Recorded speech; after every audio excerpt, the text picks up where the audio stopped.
Well, for more on this, let's bring in Stephen Miller, founder of America First Legal and former White House senior policy advisor. So, Stephen, today we have the spectacle of Mr. Weiss coming out and declaring that he's at odds with the Hunter Biden legal team, that they can't agree on what they first had as a plea deal that was unraveled when they went up before a judge. Is this all theater? Do you think that Weiss is just trying to pretend that he's a purely independent guy, that he never had any intention of making a deal with Hunter?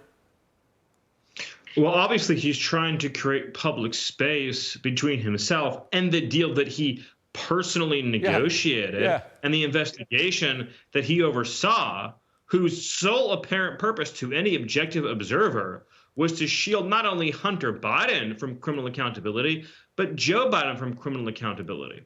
If you were interested in pursuing truth and justice, you would ask yourself this question.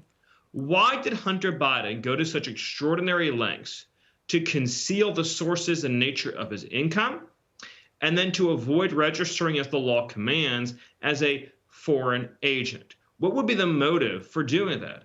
The obvious motive would be to protect your father, to keep your father distant on paper from your corrupt overseas business dealings and from the favors and the access and the influence and the foreign policy that you are trading for cash. So the only legitimate plea deal would be an agreement to not prosecute for the unregistered foreign lobbying and all the associated financial crimes that attach to that, and the forfeiture of all the assets that attach to that, in exchange for complete and truthful testimony about the big guy. And Stephen, let's talk about the big guy, because the other question you have to ask, why did Mr. Weiss go to such extremes to avoid any investigation of the big guy, and in fact try to ward off those IRS investigators who themselves said they were whistleblowers? They didn't have a horse in the race, a political horse in the race. They were trying to look. They saw these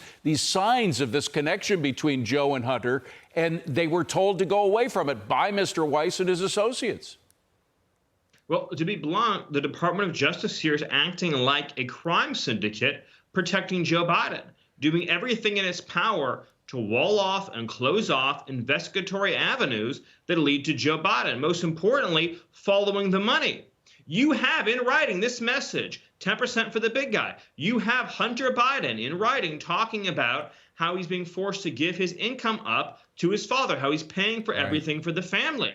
So obviously, every single investigative lead should be following in that direction to determine how Hunter Biden's activity is connected to both Joe Biden's finances and the foreign policy of the United States. It's not going to happen. It's not going to happen. Every single lead in that direction. It's not going to happen with this special prosecutor. It ain't going to happen with Mr. Weiss. But you do have Congress. You do have these congressional committees who've been digging up evidence, despite what we just heard from Ms. Jean-Pierre about there being zero evidence. Well, there's plenty of evidence. You just mentioned some.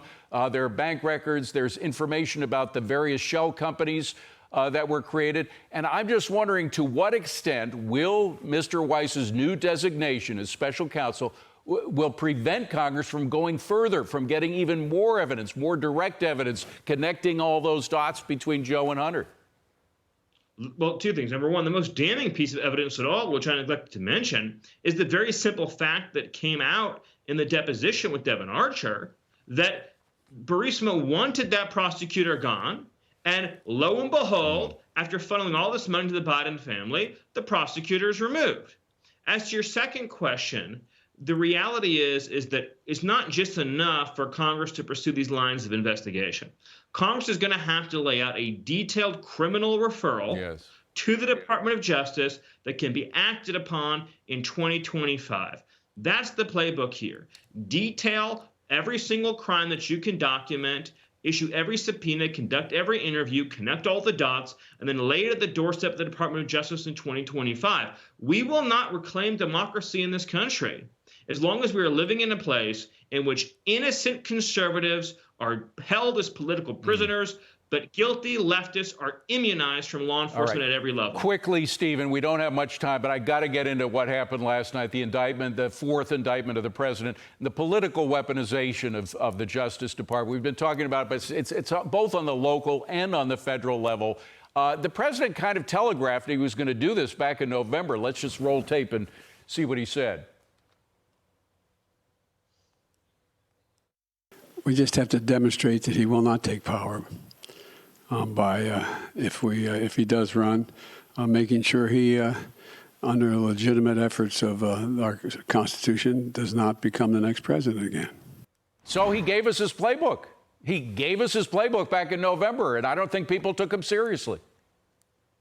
That is a moment that stands right alongside his moment where he bragged about extorting Ukraine to fire that prosecutor, that's right, as him admitting the crime in public that he was briefed on in private. In other words, clearly, and admittedly, I'm assuming here, but I think it's quite obvious, he was told in private what the playbook was to indict President Trump through all of these different machinations. And then he shared his foreknowledge of that publicly, revealing the crime, revealing the plot, right out there in the open. As you said, people overlooked it at the time. And when that wasn't enough, then they also further leaked to the New York Times the message to Garland and the Department of Justice that they have to get on with the business of prosecuting Trump. I'll just say this, if I have time, very quickly. I don't think people appreciate how breathtaking it is to use a RICO charge that was created to take down organized crime syndicates, to take down the mafia that was engaged in murder for hire on a national scale, and to use that to jail people for the crime of lobbying a state legislature to conduct an audit of the vote. Yeah, when Rudy Giuliani was a U.S. attorney, he used it a lot to break up the mafia in New York. We got to leave it at that, Stephen. Thank you so much. Appreciate you.